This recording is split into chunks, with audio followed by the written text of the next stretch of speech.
This is the first out of 4 videos that I have created to show you step by step how to derive the maximum likelihood solution and standard errors for a linear regression model with Gaussian errors. In that video, I provide you with some takeaways and an introduction to the problem, basically writing down the linear regression model with Gaussian errors. The second video of the sequence derives the log likelihood function. In the third video, I show you how to find the maximum likelihood estimates.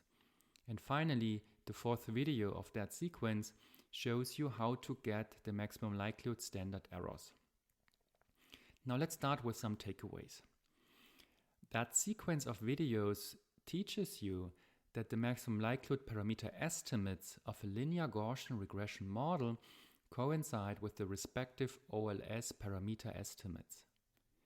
Yet you also learn that the small sample maximum likelihood estimate for the variance of the regression error is biased downwards, but becomes unbiased as the sample is growing.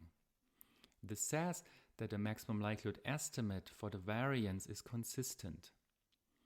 I also show you explicitly that the maximum likelihood standard errors coincide with the OLS standard errors.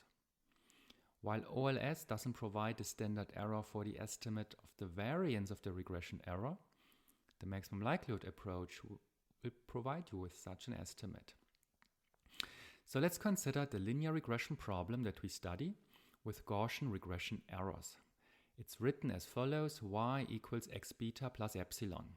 So y and x are observed, beta and epsilon are not.